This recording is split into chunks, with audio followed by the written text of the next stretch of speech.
Well, hello, welcome to another trading day right here in Lagos, Nigeria. Let's get to the top stories that are set to agenda now. Starting with the oil market, we're still seeing weakness right there in the oil market. We're seeing that Brent again continued with that downward trend that we saw yesterday, 0.4% down. Brent losing that $80 mark, that psychological level, 0.4% down. Then the cheaper grade, that's WTI crude, also $75, down about 0.5%. So now all eyes on the $70 range for most of these markets we track. That's in the oil market. We'll see if 70 is going to hold going forward. Let's get a check on the FX market. Now, the NAFX window, the Naira again about 7 Naira 91 cover against the USD to fix at 1,598 Naira, up 0.49%. That window saw appreciation, while we see NAFM, that's where the action is breaking that 1,600 psychological level, 0.13%. Going deeper, higher at the close yesterday. Definitely, we did see intervention last week, but that's not reflecting yet because of a lot of demand right now. All right, let's get a check on other stories in the banking sector. We see the central bank has clarified that only accounts that have been inactive for over 10 years are eligible to be classified as dormant and will be used for investment purposes. The financial market regulator made this known in the most recent guideline posted on its website, where it stated that a dedicated office will be created to manage dormant accounts and unclaimed balances. The guidelines specify that eligible accounts for dormant status includes current savings, term deposits in local currency, domiciliary accounts, deposits for shares and mutual investments, prepaid card accounts, and wallets and government-owned accounts. Well, it's still capital raising season for the banks right here in Nigeria. See, Fidelity Bank PLC has extended by 2 weeks its ongoing combined offer, public offering and rights issue. The bank applied and received the approval of Nigeria Securities and Exchange Commission to extend the closing date of the application and acceptance list about August 12, 2024. The combined offer as part of bank's strategy to increase its share capital base in compliance with the revised minimum capital requirements for Nigerian commercial banks introduced by the Central Bank of Nigeria on March 28, 2024. Under the rights issue, 3.2 billion ordinary shares at 50 kobo each are offered in the ratio of 1 new ordinary share for every 10 ordinary shares held as of January 5th, 2024, at 9 Naira 25 kobo per share. And to other matters, the Minister of Information and National Orientation, Mr. Mohammed Idris, believes that there's no need for the planned nationwide protest, maintaining that most of the demands of the protesters are being addressed. The minister stated this while addressing State House correspondents after the Federal Executive Council meeting in Abuja. Mr. Idris revealed that the council meeting deliberated on the protests and concluded that the issues are already being addressed. Take a listen. The position of the Federal Executive Council is that most of the demands that the protesters are making are actually being addressed by the federal government. And therefore, it is the view of government that there is really no need for the protest again. Indeed, the president is already protesting on their behalf by doing those things that they want government to do.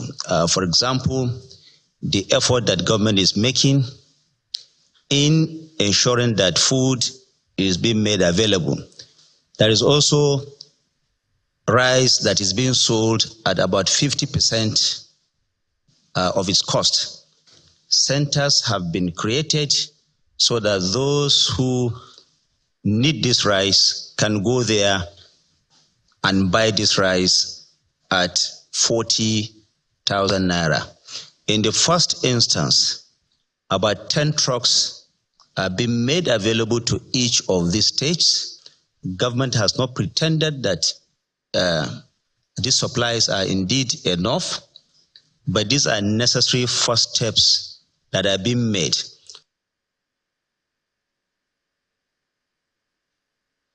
And definitely now for the commodities market update, we see what's happening right there in Nigeria's oil and gas industry. We have the FG directing the NNPCL to sell to domestic refineries in Naira, that's selling crude in Naira. That's the hot topic right now. Let's bring in Teve Kumeka, research manager at financial derivatives company. Hello, Teve. Great to have you. Good morning, Ladi.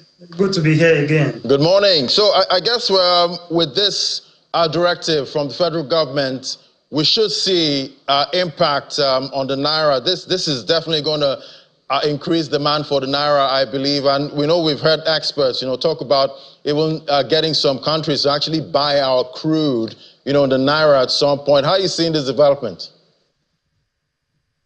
Okay, thank you so much, Ladi. Before we go into the impact of this on the Naira, let's educate Nigerians to see where are we coming from. Before this announcement was made that NNPCL to sell crude to Dangote, Nigeria was doing swap for crude for refined petroleum products. And the range for this swap was around 400,000 to 500,000 barrels per day. And this agreement was coming from Rotterdam in the Netherlands. The second thing is that the arrangement includes all refined products, which ranges from diesel to PMS. And all of this, only PMS was subsidized, while the other products were liberalized to sell at market prices. The second issue is that NNPCL and then IOCs were not selling to Dangote refinery, and this caused a major problem in the refinery functioning properly. Dangote refinery was buying crude very expensively from other countries to refine the product. But now, Dangote, NNPCL is directed to sell crude to Dangote in Naira value. What does this guarantee? This tells us that there will be supply availability in the Nigerian markets because Dangote refinery is the largest refinery, single train refinery in the world that refines about 650,000 barrels per day. The second issue of guarantee we're going to get from this arrangement is that there will be quality will not be compromised. We are sure of the source of petroleum products where we are getting it from the Dangote refinery. So the quality will be guaranteed. There'll be supply in the market. So all these queues we are seeing will be eliminated from our streets. All right, but away from the queues, at this point, definitely, I know how much I bought fuel earlier last week, and definitely I spent a lot of money, but I still didn't get a full tank. I'm sure Nigerians want to know, will this translate to affordable petrol at some point? Ladi, we cannot go into the prices now, but one thing we should be guaranteed of is that with this new arrangement, there will be availability of petroleum products in our filling stations, and we are very confident that the quality will be of global standard. So the pricing of petroleum products, we cannot say that at the moment. All right, Teve, definitely we'll keep tracking that, but let's drill down on the oil market. Now, we're seeing some weakness right there, and looking at WTI, we're seeing WTI moving farther away from the $80 mark at this time, but we know that's the grade that the Dangote refinery, likes to import. Talk to me about this weakness we're seeing, in the oil market. We're also seeing Brent also, moving away from the $80 mark. Is this trend going to continue with lower prices in the crude and the global crude market? From the developments we're seeing in the crude market now, there's increase in supply from the U.S. market. Then reduction in demand from global oil consumers like China and other countries. So what happens is the demand and supply. As long as supply keep increasing, then we expect the price of crude oil to keep going down. But what's the implication of this on our domestic economy here? As an oil-dependent economy, we rely so much on our revenue, majorly sourced from oil exports. So what does that mean for us as an oil-producing economy? We are going to be having issues with less oil revenue. Then there'll be budgetary pressure because the government will not have enough revenue to fund its budget. Then this will translate to a wider borrowing and debt services in the medium term. All right, talk to me about the Naira. What are we expecting? We're seeing the week kicking off with some weakness right there in the NAFEM window. What are you seeing this week? This is the final few trading days of July. In this week, we're going to get into August. What are you seeing for the Naira? What is happening in the forex markets is, as a researcher, is a bit strange to us here, because after the NPC meeting last week and the hike in rates, then the adjustment in the asymmetric corridor, we expected the Naira to appreciate ordinarily, and the CBN supplying forex to BDCs. But the depreciation we are seeing is a sign that, like I explained last week, is a sign that investors are not looking at just what the adjustments in rates and whether the asymmetric corridor has been increased, whether it's more expensive for banks to borrow from the CBN now. There are so many other issues, our inflation is still very high. Then we have shortage in forex reserve. Then economic instability. Policies, the policymakers have to be transparent and communicate their policies and let's know what is direction. As long as there is volatility in the market, investors will continue to express their caution and see what directions do we go. Of course, we need hot money into the country, but if investors are not guaranteed of their return and stability in the market, then we'll keep seeing shortages in forex markets, and this will keep pressure on the Naira. Then the desired stability that we expect to see, of course, we expect that the Naira should be around 1,400, 1,500 Naira. But until we are sure of, we are decisive about our policies, okay, then it's difficult to achieve that stability. Right, I guess we still have to keep managing investor sentiment both locally and internationally at this time. But thank you so much, Teva Kumeka, the manager research at Financial Derivatives Company. Thank you so much. Thank you very much, Larry.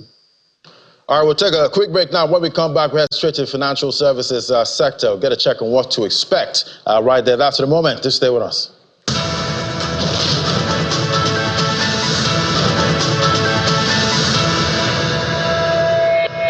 Welcome back. Let's turn our attention now to the insurance industry, as financial services industry is under investors' radar right now with capital raises, and we're seeing, the banking stocks and insurance stocks actually getting some pressure this time. But let's get a sense of what to expect as we go further into 2024. Join us now is Mrs. Yetunde Olubimi-Lori. She's the president, chairman of Council Chartered Insurance Institute of Nigeria, joining me right here in the studio. Great to have you.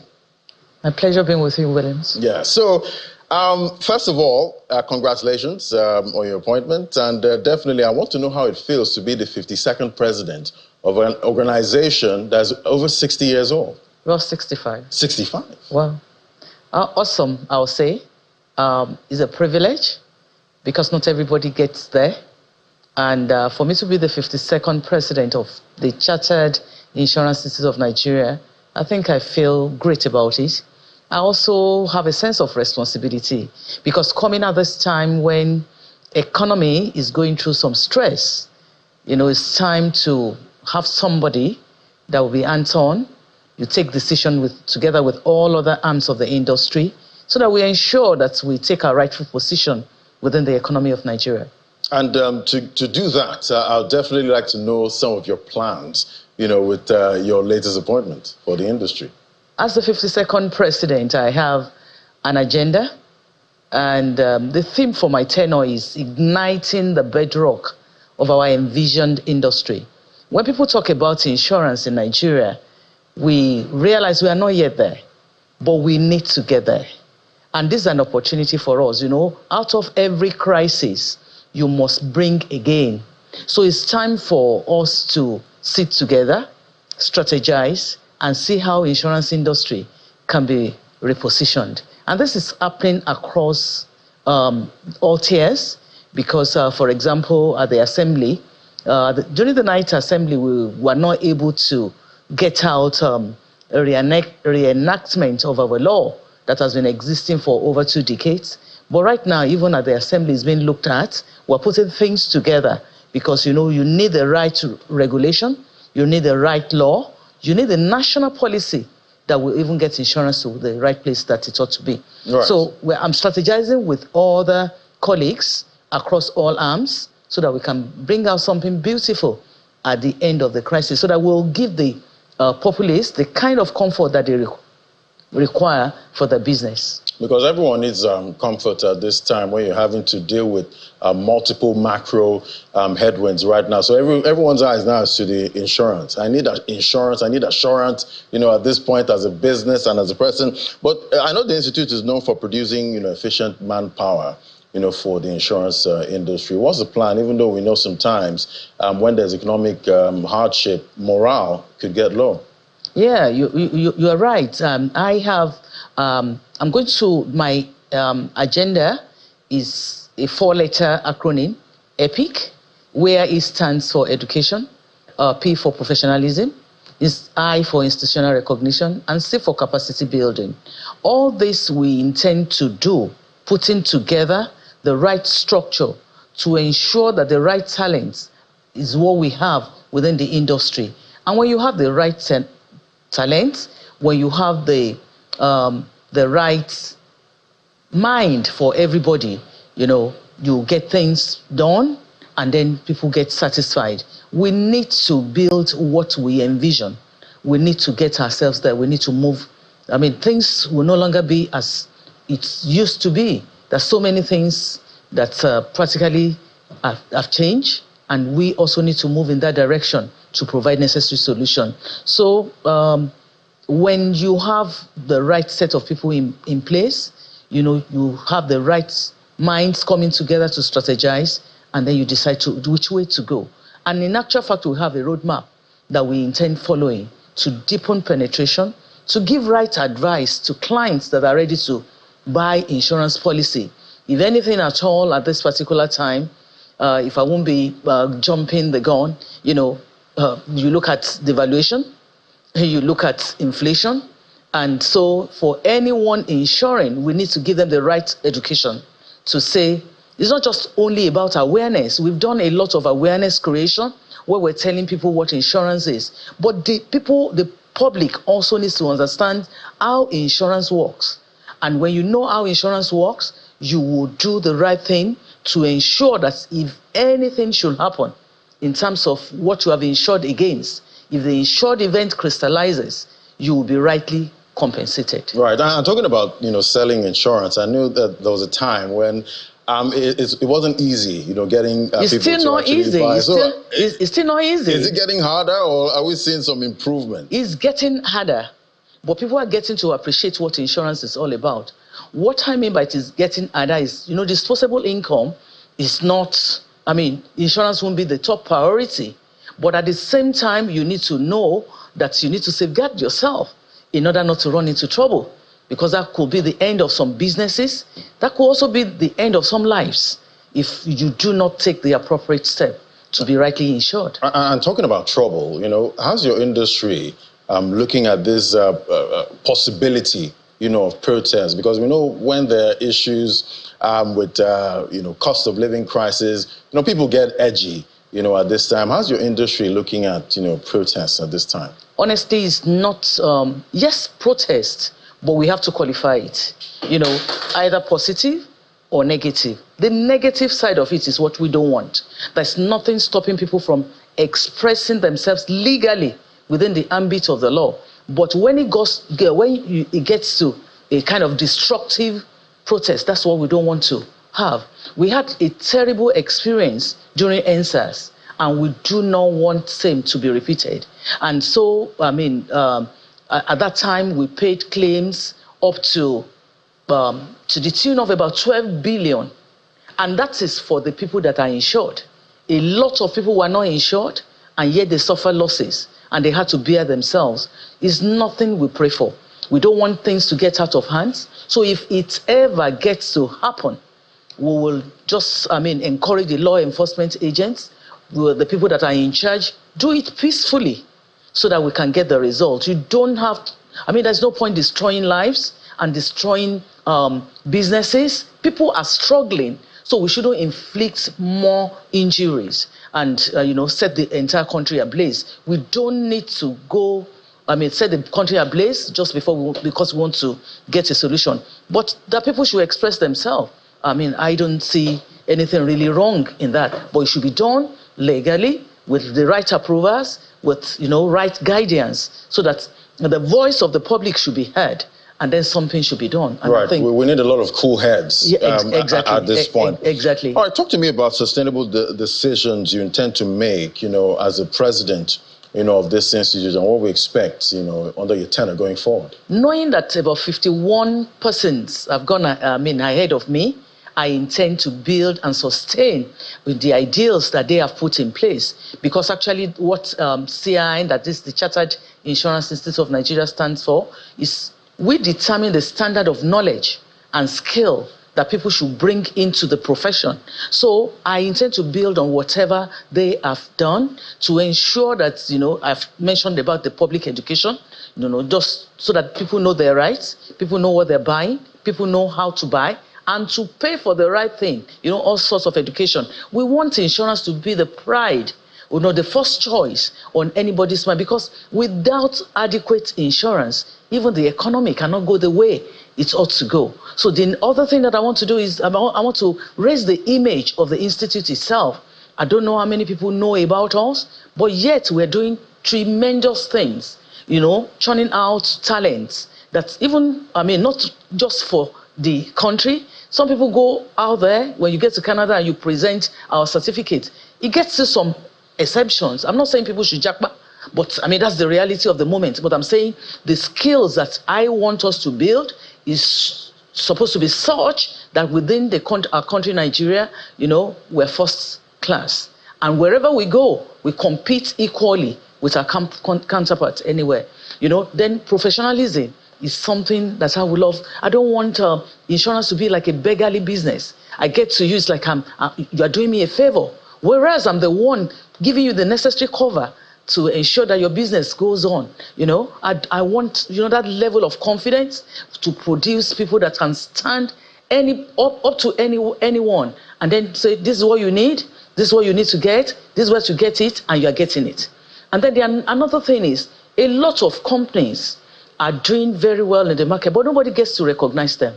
So my I in the EPIC stands for institutional recognition, where people are being awarded, where they're being put out there so that people know that, for this kind of business, this is where you should go for. Another thing that I want to do, people talk about capacity. We do not have it all, so there's some kind of disciplines that we still need. Actuaries, we have the debt of actuaries, whereas they're the ones to help our business and help our business decision. In terms of aviation, marine, these are areas where we need technocrats, and we intend to possibly partner with other institutions outside the shores of Nigeria to get us there. And we do wish you the very best as you carry on this responsibility. Mrs. Yetunde Olubunmi Lori, President, Chairman of Council, Chartered Insurance Institute of Nigeria. It's great having you on the show today. Thank you so much. My pleasure. All right, now, so let's get a check on what's playing out in the markets. This time, see Total Energies Marketing Nigeria PLC reported a pre-tax profit about 13.7 billion naira for the quarter ending June 30th. We know most of the earnings rolling in, and they're rolling in really fast at this time. Some disappointing, some looking really good there. But we see Total Energies with revenue up about 86%, 260 billion naira. But cost of sales, we saw that rose compared to the corresponding quarter. Then we also have Seplat Energy earnings also for the second quarter. Revenue for Q2 2024, 306 billion naira compared to 126 billion naira in the corresponding period. We also see cost of sales that actually rose. We're seeing that trend with most of the results coming out. Cost of sales actually going up. Then operating profit, that also went up by 162 billion in the second quarter of 2024. So definitely we still have more earnings rolling out. We'll keep tracking them. But for the local boss, yesterday, I will see there was weakness again. We're kicking off the new week, even though last week it was negative. That's for the whole trading week last week. But definitely we'll keep tracking to see if there's some kind of catalyst that can come out in all of this. And maybe we'll see the bulls coming back to play right there at the local boss. But that's it from me on Business Morning. I'm Ladi Williams to give you a summary of the close later on today. I hand things over now to the Sunrise Daily team.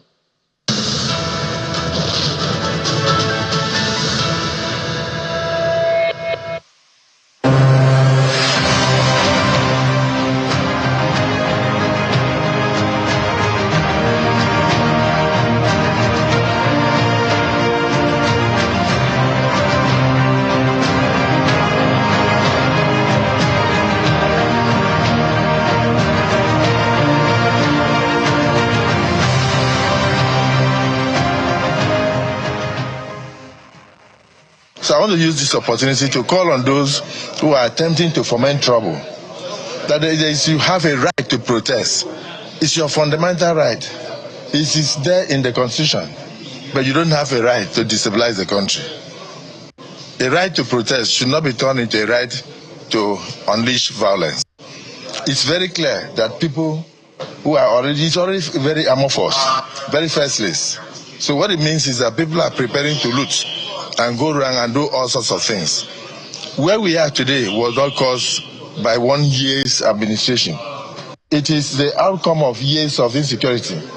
Many people could not go to farms for almost 10 years and all that, and the president has risen to the occasion. I'm excited that, yes, indeed, the government is doing what it should. And we, the leaders in the National Assembly, we are touching our various constituencies. So my appeal to the Nigerian youth is do not allow any group to mislead you politically. People who probably did not have their fortunes in 2023 election are thinking they can come through the back door. That will amount to anarchy. Any destruction of any property will cost Nigeria money. And we don't have the money. Instead, let's put the money in developing you and developing your environment instead of going to rebuild. The position of the Federal Executive Council is that most of the demands that the protesters are making are actually being addressed by the federal government. And therefore, it is the view of government that there is really no need for the protest again. Indeed, the president is already protesting on their behalf by doing those things that they want a government to do. For example, the effort that government is making in ensuring that food is being made available. There is also rice that is being sold at about 50% of its cost. Centers have been created so that those who need this rice can go there and buy this rice at 40,000 naira. In the first instance, about 10 trucks been made available to each of these states. Government has not pretended that these supplies are indeed enough, but these are necessary first steps that are being made. Welcome back to the Sunrise Daily Studios, and our conversation shifts to the planned protests that are supposed to kick off on the 1st of August, to be or not to be. To join this conversation today, we have Mr. Tunde Bank Anthony, who's a member of the All Progressives Congress and the former Director General of the Sports Commission in Lagos. He joins us virtually. Mr. Bank Anthony, thank you for joining us. Thank you for having me. Good morning, and good morning, Nigerians. There's been a lot of talk about this protest. Someone said to me yesterday, he says, there are those who are protesting against the protest, and then there are those who are protesting for the protest. At the end of the day, there is protest everywhere. But hearing from the government, I mean, this President of the Senate talks about the fact that advising Nigerian youth not to let themselves be used by anybody to destroy anything.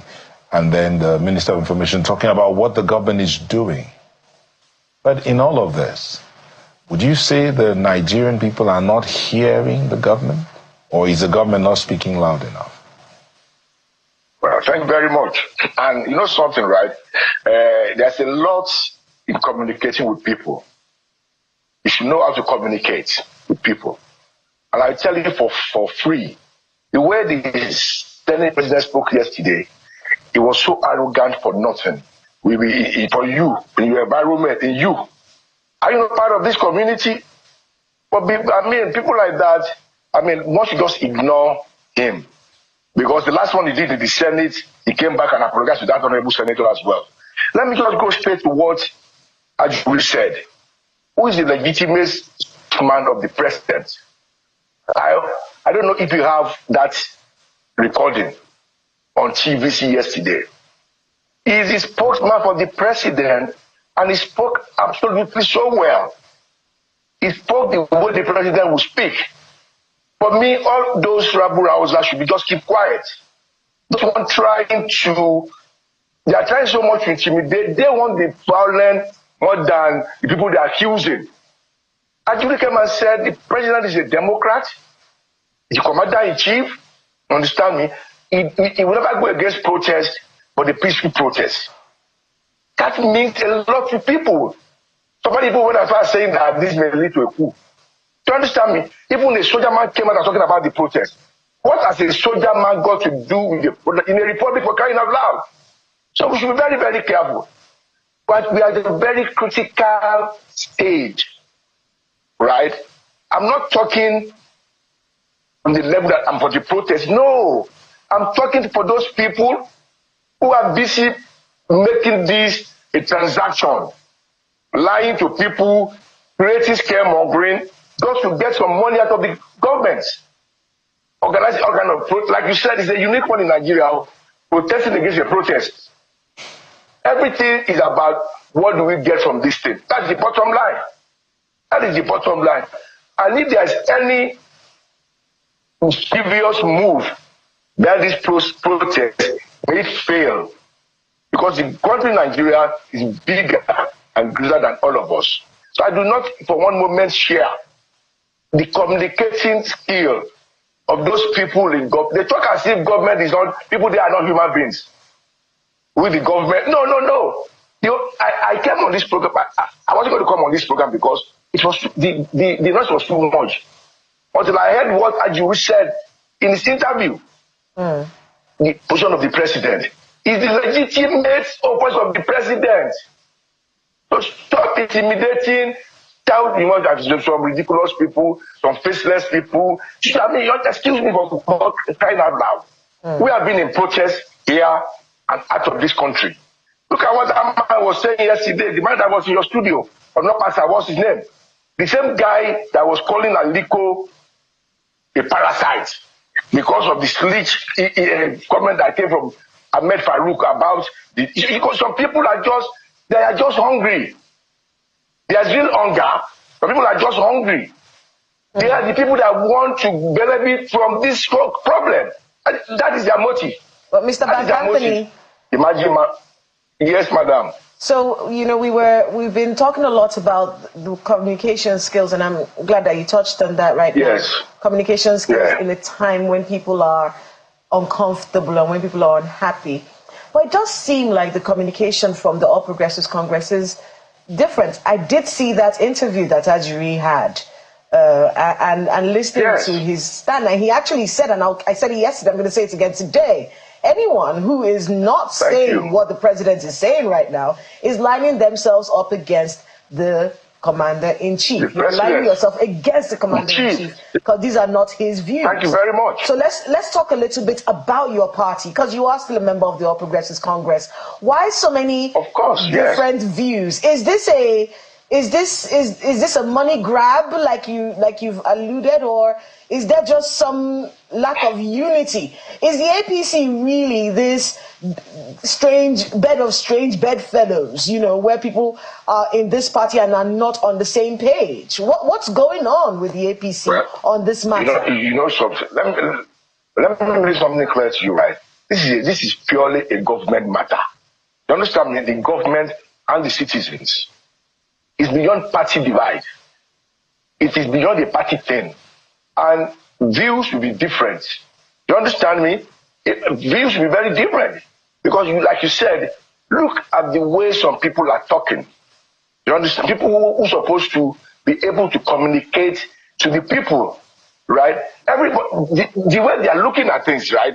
It's like, oh, the president does not want this thing, so let's go out there and break all doors because the president does not want it. Did he tell you that? Did he tell you that? He has protested over time, right? He has seen the results, right? He's a Democrat. So, but when all these street columnists, the way they start and the way they talk, it is just scary. You will think the president is one directing them. Do you understand me? And they talk with a lot of arrogance, as if, oh, they're going to loot, they're going to do this, they're creating panic in people. We knew what happened. They refer to NSAS. NSAS should be a model of a protest anywhere in the world. I'm telling you, I will say that. But what happened at the end of the day? What happened at the end of the day to the NSAS protest? Who came for who? What happened?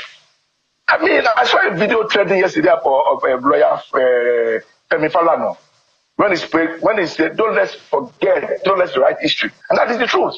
That is the truth. But the point is that we want to believe that, NSAS started with riots, with looting, with everything. So please, for God's sake, I don't think there's an intention. There will be an intention. All I will say is that you want to protest, excuse me, it's a peaceful demonstration, a peaceful procession. Like we walk from one end to the other. I don't know if they will allow them in the park. All these things should be seen and should be kind of visited. I want to be able to get your views, Mr. Anthony. Let's talk a little bit about what we heard the Minister of Information talk about, the bags of rice now being sold at particular centers for 40,000 Naira in centers across the country. We've seen people online criticize this. There's a difference between palliatives and development, and what the people are asking for is development and not palliatives. What do you think about these distributions and selling of rice and these things? Is that supposed to be sincere? Does that in any way meet with the demands of the Nigerian people at this time? Well, you see, what I will say to that, I said in an interview last week, the palliatives, I don't believe in it, to be sincere. With the way government works. But for the prices to go down to 40,000, that is a good deal. For me, if you want to eat rice now, which was 100,000, it's now 40,000. To some people, for me, it's not acceptable that to be giving people 2 cups of rice. A family of 3 could buy a bag of rice for 40,000 and share it between themselves. But the palliative, you saw what happened at the last time. This time around again, there was a video trending where they were putting the rice in another bag. They want to go and resell it to the public again. So if government can subsidize food They can subsidize food. That will go a long way. That will be more meaningful. You understand me? And that should be constant.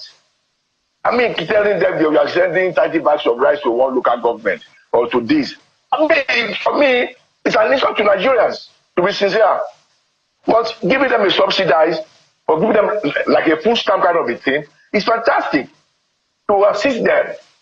You understand me? Not giving them rice, giving them money. We know the way that thing works now. The money is going to fly. Money will develop legs to fly. I mean, Mr. Bankantoni, it's interesting that you're bringing up these loopholes in these interventions. But, you know, you are a member of this ruling party. Your party has been in government for 9 1/4 years. Okay. Has your party, because, you know, what we usually see is people try to deflect. They say, oh, no, the Tinubu administration has only been here for a year and a few months. But the party has been here for 9 years, 9 years and some change.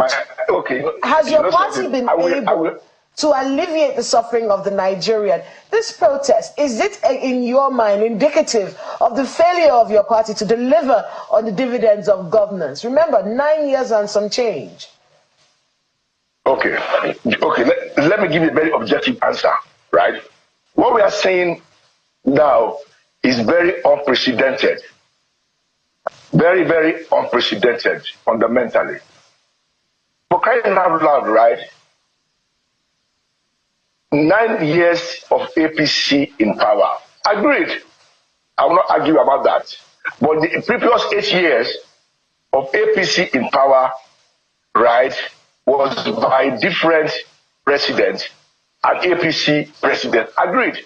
But have you seen, when I say unprecedented, have you seen the criticism of this present government, of the last government, in any political climb? It's like an Obama coming in to criticize Clinton. Have you seen? I've not seen that even in Nigeria. I've not seen that even in Nigeria. So there's a disconnect. The failure or the inadequacy of the Buhari government was clear even to the people in APC. But at that time, there was no voice. There was no voice of them until there's a turnaround. Unfortunately for us, we still won the election. Not on the strength of the party logo, but I will tell you on more of individual strength. Because the president said this, you understand me? I did my election, I mean, myself. So please, that is it. It's a failure on the APCO. I will not disagree with you. The last 8 years. Now, right now, the demands of the Yaria people are very legit. Don't get me wrong. Their demands are very, very legit. They want a better government. They want a better system. They want things to get better. Nobody will deny them that fact. But this protest, what is 10 days protest for? It will become meaningless at the end of the day. 1, 2 days, you are good. They hear your message. And as you speak, you could see the president as well. You know the one thing good I like about this thing, I now come to appreciate and respect the NSA more, who is in charge of security, who is not talking anyhow, and the chief of staff to the president. That you will see the brand of people. The NSA has not said the word. If they're talking about intelligence gathering, there are this, there are kidnappers, there is Boko Haram, there is something. The person who everything lies on his table is just looking at you. The chief of staff to the president is just looking at you. All what they are saying, that they want to be relevant. They want to be relevant. They want to get, there's something happening in my neighborhood. I can do this. I will stop them. We need money. That's the bottom line. And it's so sad. It is very sad. It is very, very sad. Okay, Mr. Bankantoni.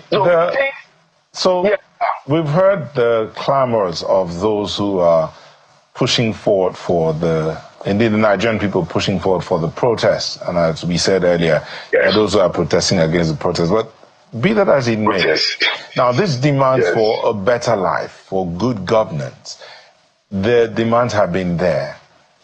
Yes, we've heard from the president's spokesperson saying the people of Nigeria have a right to protest. It's their given right.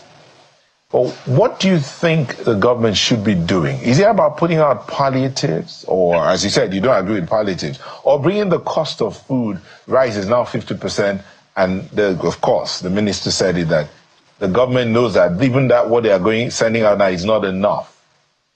Is that what they should be doing? What about things like cutting down their allowances, for instance, clearly stating it clear, cutting down the cost of governance? Because that's one of the things that the people are protesting about. You think that will make a difference? Well, you know something, Mr. Egbe, right? You know something. Now, you know what happened last week when this man came out regarding Dangote refinery, the way he spoke. You understand me? Say some people went on social media, doing podcasts, already harassing Alhaji Dangote, accusing him in so many ways because they thought the president was absolutely personal against him. They even went further down, you understand me, to say all sort of things. Oh, the president is minister of petroleum now. Why? He should decide, blah, blah. The president kept quiet. And what did he do? Yesterday was an indication. Yesterday was an indication. There is no way Dangote goes on food production, on art production, petroleum price will come down. Our food is there, our refinery is there, both for car, right, for home, for plane, for kerosene. So I'm telling you something. Don't get me wrong, I am a communicator. I'm not speaking for the president. I'm just giving you the fact that alone, to a lot of people, is a lot of relief. I just hope and believe that the NNPCL will take instructions as given and make available crude to local refinery in Nigeria. That is it. We need it. We need it for our purpose, for our good, for our economy to move up. We need it. Those are the kind of incentives that we need. We are not beggars in Nigeria for crying out loud. 5,000, 50,000. But what now? I mean, people work. I heard somebody giving a story yesterday, Fayoshe, that he went to his state house, the man get mad. He said he has 16 children for 34 for 34 years. The man was not hungry now. Did man tell you he's hungry? 16 children, you have doing that job for 34 years, he has 16 children. But the man did not tell you he's hungry. He comes with perks. He comes with perks. So for crying out loud, what we need more, right, is what will make life comfortable. If you want to monetize allowances to government staff, you can do it. But to general public, incentives.